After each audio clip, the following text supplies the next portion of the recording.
This is someone who campaigned for office, promising to be a more compassionate figure.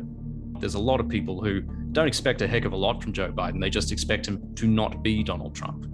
There's just a sickness in American culture that I'm not sure has been directly addressed by anyone yet. It's meant to be the United States, but America seems anything but. Deeply divided in the wake of the Trump era and rolling from one crisis to another.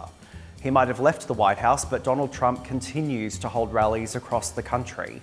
There are talks he could even mount a comeback. Republicans can't seem to figure out how to move forward.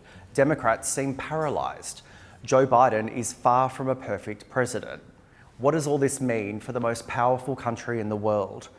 Sam Clench is news.com.au's US correspondent. Sam, how has America changed since Donald Trump left office? Well, the simple answer, and I suppose an unsatisfactory one for a lot of people, is that it hasn't.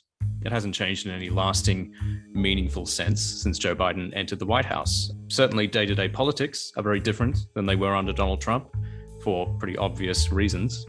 But day-to-day politics don't affect many people. The country is plagued by some pretty systemic problems. You could look at poverty, you could look at the healthcare system, stuff like that. These things are going to take a long time to fix. And the biggest thing of all, Joe Biden would argue, based on his previous statements, is the division in the country politically between Republicans and Democrats, between people who live in urban areas and rural areas. That stuff is just as bad now as it was when he came to power. This is a question without a simple answer, but I'll ask you anyway. Is Joe Biden a good president?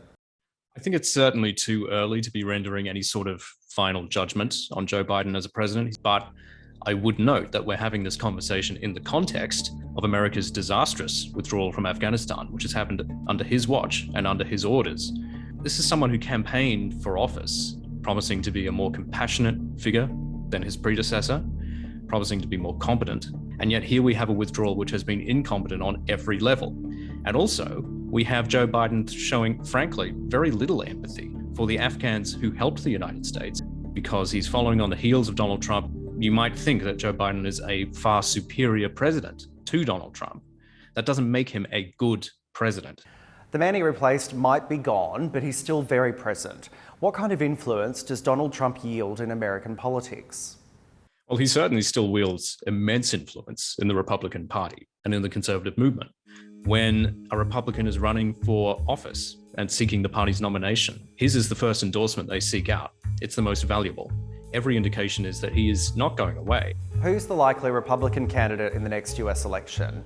Is it Donald Trump? If Donald Trump decides to run for president again in 2024, he will be the overwhelming favorite for the Republican nomination.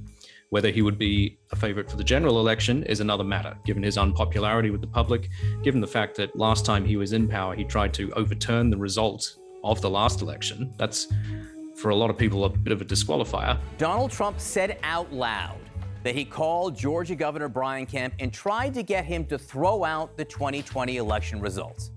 And then, of course, the fact that he was the first sitting president in about 30 years to lose a re-election effort. So he's got a lot of things in the negative column. Say he decides not to run. We have a whole range of contenders ready to step forward, and they're all making indications that they intend to. Florida Governor Ron DeSantis, Texas Governor Greg Abbott, South Dakota Governor Kristi Noem. These guys and girls are all putting forward their name already. You could look at someone like Nikki Haley, who's more of a moderate figure. She's the former UN ambassador under Trump. Ted Cruz has run for president before, the senator from Texas.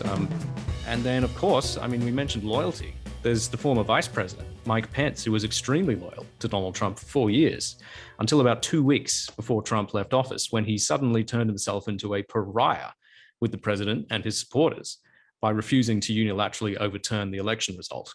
So Pence has seen his support with the Republican base go down a fair bit since then, but he wouldn't have become Donald Trump's vice president if he didn't have higher ambitions himself. So keep an eye on him. Clenchy, you've spent the past 12 months in the US for news.com.au. What strikes you about the place when it comes to its politics? I think the past 12 months have been pretty disheartening, to be frank, because they have shown how politics has infected everything in this country, every part of life. There's no clearer example than the COVID pandemic, where simple, easy public health measures like putting a piece of cloth on your face or not going into a crowded indoor space, or not attending large sporting events. There's a heck of a lot of people in this country who have refused to do any of that. And they've done so because of politics. America is a country founded on an ideal of freedom, and that's one of the great things about it. But there are too many people here who have shown in the past 12 months that they place this idea of their freedom above protecting their fellow human beings.